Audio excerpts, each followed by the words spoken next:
ब्राह्मण, देव शिरोमणे, तुम सदा समस्त जगत के उपकार में लगे रहते हो। तुमने लोगों के हित की कामना से बहुत उत्तम बात पूछी है, जिसके सुनने से संपूर्ण लोगों के समस्त पापों का क्षय हो जाता है।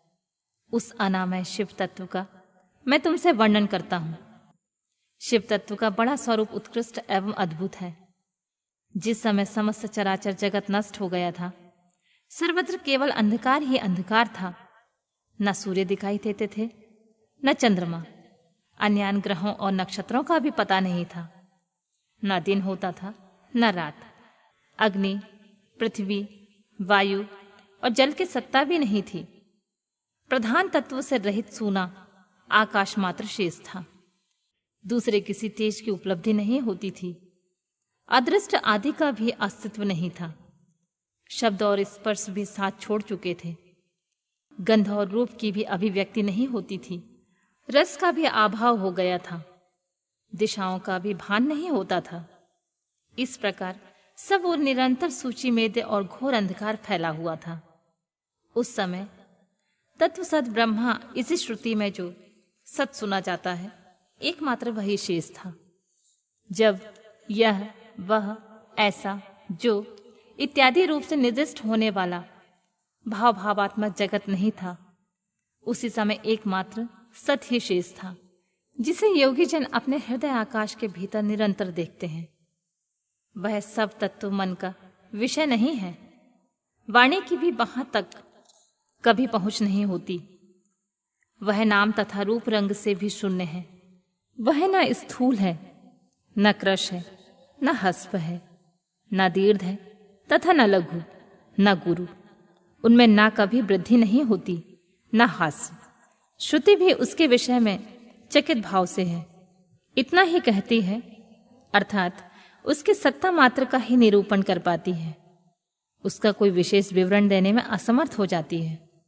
वह सत्य ज्ञान स्वरूप, अनंत परमानंदमय परम ज्योति स्वरूप, अप्रमेय, आधार रहित, निर्विकार, निराकार, निर्गुण, योगी गम्य, सर्वव्यापी, सबका एकमात्र कारण, निर्विकल्प, निरारंभ, माया शून्य, उपद्रव रहित, अद्वितीय, अनादि अनंत, संकोच, विकास से शून्य तथा चिन्मय है। जिस परब्रह्मा के विषय में ज्ञान और अज्ञान से पूर्ण उक्तियां द्वारा इस प्रकार विकल्प किए जाते हैं, उसने कुछ काल के बाद द्वितीय की इच्छा प्रकट की। उसके भीतर एक से अनेक होने का संकल्प उदित हुआ। तब निराकार परमात्मा ने अपनी लीला शक्ति से अपने लिए मूर्ति आकार की कल्पना की। वह मूर्ति संपूर्ण ऐश्वर्य गुण से संपन्न, सर्वज्ञानीमय, शुभ स्वरूपा, सर्वव्यापिनी, सर्वरूपा, सर्वदर्शिनी, सर्वकारिणी, सबकी एकमात्र वंदनीया, सर्वज्ञा, सब कुछ देने वाली और संपूर्ण संस्कृतियों का केंद्र थी। उस शुद्ध रूपणी ईश्वर मूर्ति की कल्पना करके वह अद्वितीय, अनादि, अनंत, सर्व प्रकाशक, चिन्मय, सर्वव्यापी और अविनाशी परब्रह्म अंतर्निहित हो गया। जो मूर्ति रहित परब्रह्मा है, उसी की मूर्ति भगवान सदाशिव है। अवाचनीय और प्राचीन विद्वान उन्हीं को ईश्वर कहते हैं। उस समय एकाकी रहकर स्वेच्छा अनुसार विहार करने वाले उन सदाशिव ने अपने विग्रह से ही स्वयं एक स्वयंभूता सृष्टि की रचना की, जो अपने श्री अंग से कभी अलग होने वाली नहीं थी। उस पराशक्ति को प्रधान, प्रकृति, गुणवती, माया, बुद्धि तत्व की जननी तथा विकार रहित बताया गया है। वह शक्ति अंबिका कही गई है। उसी को प्रकृति सर्वेश्वरी, द्विदेव जननी, नित्या और मूल कारण भी कहते हैं। सदाशिव द्वारा प्रकट की गई उस शक्ति की 8 भुजाएं। वह शुभ लक्षणा देवी के मुख की शोभा विचित्र है। वह अकेली ही अपनी मुखमंडल में सदा एक सहस्र चंद्रमाओं की कांति धारण करती है। नाना प्रकार के आभूषण उनके श्री अंगों की शोभा बढ़ाते हैं। वह देवी नाना प्रकार की गतियों से संपन्न है। उसके खुले हुए नेत्र खिले हुए कमल के समान जान पड़ते हैं। वह अचिंतनीय तेज से जगमगाती है। वह सबकी योनि है और सदा उद्यमशील रहती हैं। एकाकिनी होने पर वह माया संयोग बस अनेक हो जाती हैं। वे जो सदाशिव हैं, वे परम पुरुष ईश्वर शिव, शंभु और महेश्वर कहते हैं। वे अपने मस्तक पर आकाश गंगा को धारण करते हैं। उनके भाल देश में चंद्रमा शोभा पाते हैं। उनके 5 मुख हैं और प्रत्येक मुख में 3-3 नेत्र हैं। उनका चित्त सदा प्रसन्न रहता है। वे 10 भुजाओं से युक्त और त्रिशूलधारी हैं। उनके श्री अंगों की प्रभा कपूर के समान श्वेत गौर है। वे सारे शरीर में अंगों में भस्म रमाए रहते हैं। उन काल रूपी ब्रह्मा एक समय ही शक्ति के नाथ शिवलोक नामक क्षेत्र का निर्माण किया था। उस उत्तम क्षेत्र को काशी कहते हैं। वह परम निर्माण या मोक्ष का स्थान है जो सबके ऊपर विराजमान है। वे प्रिया, प्रियतम रूप, शक्ति और शिव जो परमानंद स्वरूप है, उस मनोरम क्षेत्र में नित्य निवास करते हैं। काशीपुरी परमानंद स्वरूपणी है। मुने शिव और शिवा ने प्रलय काल में भी कभी उस क्षेत्र को अपने सानिध्य से मुक्त नहीं किया है। इसलिए विद्वान पुरुष उसे अविमुक्त क्षेत्र के नाम से जानते हैं। वह क्षेत्र आनंद का हेतु है, इसलिए पिनाकधारी शिव ने उसका नाम आनंद वन रखा है। उसके बाद वह अविमुक्त के नाम से भी प्रसिद्ध हुआ। देवर्षि एक समय उस आनंद वन में रमण करते हुए शिवा और शिव के मन में यह इच्छा हुई कि किसी दूसरे पुरुष की भी सृष्टि करनी चाहिए, जिस पर यह सृष्टि संचालन का महान भार रखकर हम दोनों केवल काशी में रहकर इच्छा अनुसार विचरें और निर्वाण धारण करें। वही पुरुष हमारे अनुग्रह से सबके सृष्टि करे, पालन करे और वही अंत में सबका संहार भी करे। यह चित्त एक समुद्र के समान है। इसमें चिंता की उताल तरंगे उठ उठकर चंचल बनाए रहती हैं। इसमें सब तत्व गुण रूपी रथ, तमोगुण रूपी ग्रह और रजोगुण रूपी मूंगे भरे हुए हैं।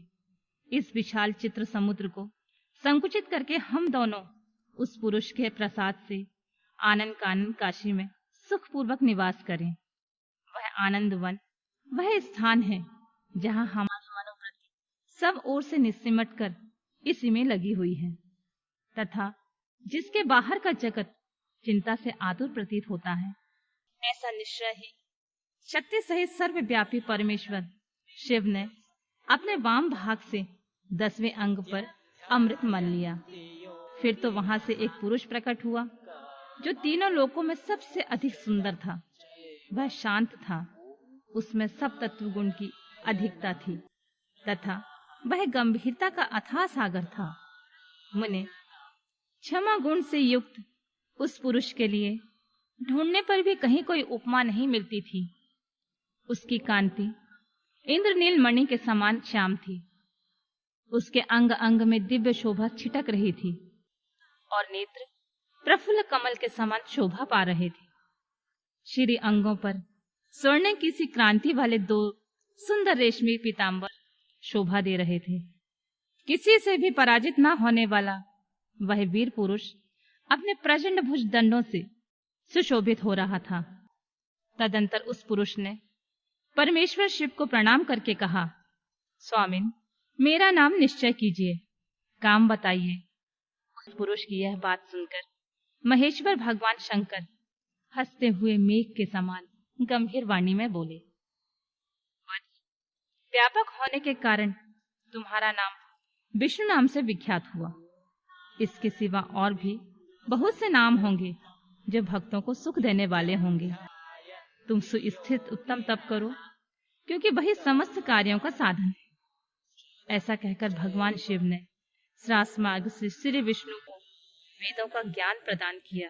तदंतर अपनी महिमा से कभी च्युत न होने वाले श्री हरि भगवान शिव को प्रणाम करके भारी तपस्या करने लगे और शक्ति सहित परमेश्वर शिव भी पार्षद गणों के साथ वहां से आदृश्य हो गए।